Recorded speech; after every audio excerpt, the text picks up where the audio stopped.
Hello and welcome everyone. Income tax ने आज कुछ डेट्स को एक्सटेंड किए हैं रिगार्डिंग लास्ट फाइनेंशियल ईयर और एक टैक्स एग्जेम्पशन भी दिया है। तो आज ही अभी कुछ देर पहले ये नोटिफिकेशन आया है। चलिए देखते हैं कि क्या सब एक्सटेंड हुआ है। पहले जो उन्होंने सर्कुलर में इशू किया है tax exemption on financial help, जिन लोगों को रिसीव हुआ है financial help due to COVID के कारण, जिन लोगों को मेडिकल ट्रीटमेंट के लिए फाइनेंशियल हेल्प लेना पड़ा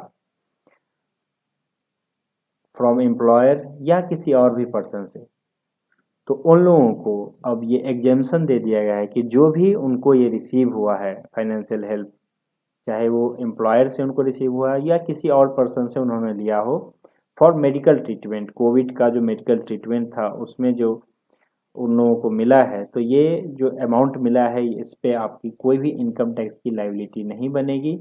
ये आपका एग्जेम्प्ट अमाउंट है और ये financial year 1920 and subsequent year, तो फाइनेंशियल ईयर 1920, क्योंकि लास्ट ईयर से ही कोविड का जो मार्च 2020 से स्टार्ट हुआ था वो इस साल भी फिर दोबारा से हुआ।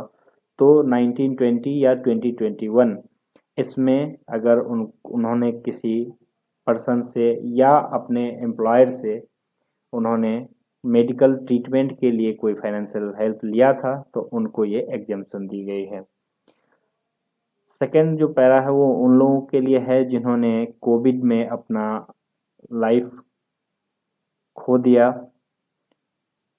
उन लोगों के लिए अगर उनकी फैमिली को, जिन लोगों की डेथ हो गई है कोविड के कारण और उनकी फैमिली को उनके एम्प्लॉयर ने या किसी और पर्सन ने फाइनेंशियल असिस्टेंस दिया है, फाइनेंशियल हेल्प किया है, चाहे उस उनके कोविड के मेडिकल ट्रीटमेंट के लिए हो या उस परिवार के आगे के खर्चे के लिए हो, तो उस अमाउंट को भी टैक्स एग्जेम्प्ट किया गया है। तो ये अमाउंट को टैक्स एग्जेम्पशन दो भागों में किया गया है। एक तो पहला कि एम्प्लॉयर से जो भी अमाउंट मिला है, जो जिनकी डेथ हुई उनको अगर उनके फैमिली मेंबर को उनके एम्प्लॉयर से जो भी अमाउंट रिसीव हुआ है वो विदाउट एनी लिमिट एग्जेम्प्ट हो गया है। और सेकंड जो है वो अदर पर्सन के लिए है कि अगर उनको किसी और पर्सन से, एम्प्लॉयर के अलावा उनके फैमिली मेंबर, रिलेटिव्स या कोई और पर्सन, जो भी पर्सन है उनसे अगर मिला है तो वो 10 लाख तक का अमाउंट उनको एग्जेम्प्ट किया गया है उस केस में, अदर केसेस में। तो एम्प्लॉयर से जो भी अमाउंट मिला है वो टोटल एग्जेम्प्ट होगा और अदर पर्सन से जो अमाउंट मिला है वो 10 लाख तक एग्जेम्प्ट होगा। तो ये थी एक टैक्स एग्जेम्पशन जो आज ही नोटिफाई किया गया है। सेकेंड जो नोटिफिकेशन था वो एक्सटेंशन था ड्यू डेट्स का इनकम टैक्स में।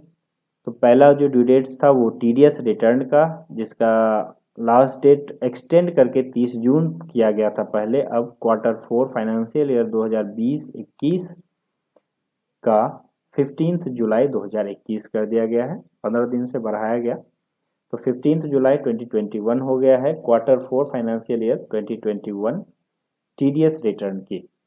और टीडीएस का सर्टिफिकेट इशू करने का, फॉर्म 16 इशू करने का डेट जो है उसको भी 15 दिन से बढ़ा करके 31 जुलाई 2021 कर दिया गया है। सेकंड जो एक्सटेंशन है वो इक्वलाइजेशन लेवी स्टेटमेंट जिन लोगों को फाइल करना होता है उनके केस में दिया गया है।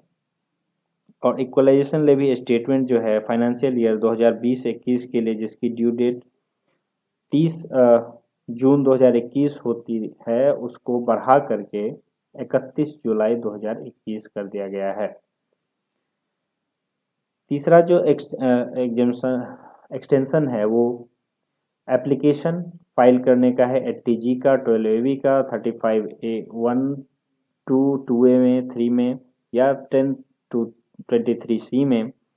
ये उन लोगों को फाइल करना होता है जिन लोगों को एग्जेम्पशन के लिए सर्टिफिकेट इशू होता है, आपका जो डोनेशन करते हैं आप किसी ट्रस्ट में, किसी इंस्टीट्यूशन में, तो वहाँ से जो आपको एग्जेम्पशन मिलती है, डिडक्शन मिलती है आपको 80G में, उसके लिए यहाँ से सर्टिफिकेट लेना पड़ता है, उसके लिए एप्लीकेशन देना पड़ता है। तो जिन लोगों का एप्लीकेशन ये 30 जून तक करना था, अब उसे बढ़ा करके 31 अगस्त 2021 कर दिया गया है। तो ये 30 जून तक करना था, उसकी डेट एक्सटेंड करके 31 अगस्त तक कर दी गई है। डीआरपी में जिन लोगों का केस है और उनको उसका ऑब्जेक्शन करना है डीआरपी में, तो उस ऑब्जेक्शन की डेट अब 31 अगस्त 2021 तक कर दी गई है। अब आप ऑब्जेक्शन 31 अगस्त 2021 तक कर सकते हैं। सेक्शन 54 में एग्जेम्पशन क्लेम करने के लिए जो टाइम लिमिट होता है, सेक्शन 54 जो कैपिटल गेन का एग्जेम्पशन होता है, और उस एग्जेम्पशन को क्लेम करने के लिए क्योंकि टाइम लिमिट्स होती है वहाँ पे, जस्ट लाइक अगर आप लैंड सेल करते हैं कोई और उस पर आपको कैपिटल गेन होता है, तो दूसरी लैंड परचेज करने के लिए आपको टाइम रहता है 2 साल का। उसी तरह रेसिडेंशियल हाउस अगर आप सेल करते हैं और उसमें आपको कैपिटल गेन होता है, तो उसमें आपको परचेज करने के लिए या कंस्ट्रक्ट करने के लिए टाइम लिमिट्स होते हैं 2 साल 3 साल की। तो वो जो टाइम अगर आपका 1 अप्रैल से लेकर के 29 सितंबर 2021 के बीच में आ रहा है, तो उसको बढ़ा करके 30 सितंबर कर दिया गया है। अगर इसके बीच में ये टाइम आ रहा था, तो आप 30 सितंबर तक उस अमाउंट को यूटिलाइज करके अपना कैपिटल गेन का जो इनकम है उसको अब आप एग्जेम्प्ट कर सकते हैं। जो लास्ट डेट है आधार और पैन का लिंक करने का, उसको फिर से बढ़ा दिया गया है। अब ये 30 सितंबर 2021 हो गई है। पेमेंट जिनको विवाद से विश्वास स्कीम में करना है, विवाद से विश्वास स्कीम में जो लोग गए हुए हैं और उन्होंने फाइल की हुए, तो अब उनको पेमेंट करना है। और पेमेंट का जो है विदाउट एडिशनल अमाउंट अब आप 31 अगस्त तक पेमेंट कर सकते हैं, विवाद से विश्वास स्कीम में जो लोग गए हुए थे। और इसका एक और डेट दिया गया है विवाद से विश्वास स्कीम में, अगर आप एडिशनल अमाउंट के साथ पेमेंट करना चाहते हैं, तो अब आप 31 अक्टूबर 2021 तक उसकी पेमेंट कर सकते हैं। असेसिंग ऑफिसर को टाइम लिमिट दी गई है, time limit for passing assessment order या पेनल्टी ऑर्डर। अब उनको अगर 30 जून तक करना था, तो उसकी डेट को अब बढ़ा करके 30 सितंबर कर दी गई। तो जो भी असेसमेंट ऑर्डर या पेनल्टी ऑर्डर उनका 30 जून को एंड हो रहा था जिससे उसका डेट, तो अब वो भी 30 सितंबर तक ये पेनल्टी ऑर्डर या असेसमेंट ऑर्डर आपको भेज सकते हैं। तो ये थी आज की जो नोटिफिकेशन थी उसका समरी। और आगे के अपडेट्स के लिए आप हमारे चैनल को सब्सक्राइब कर लीजिए। और कोई क्वेरी कोई क्वेश्चन हो तो यहाँ कमेंट बॉक्स में कमेंट करके आप पूछ सकते हैं, या मेरे नंबर पे कॉल करके भी पूछ सकते हैं। थैंक यू, धन्यवाद।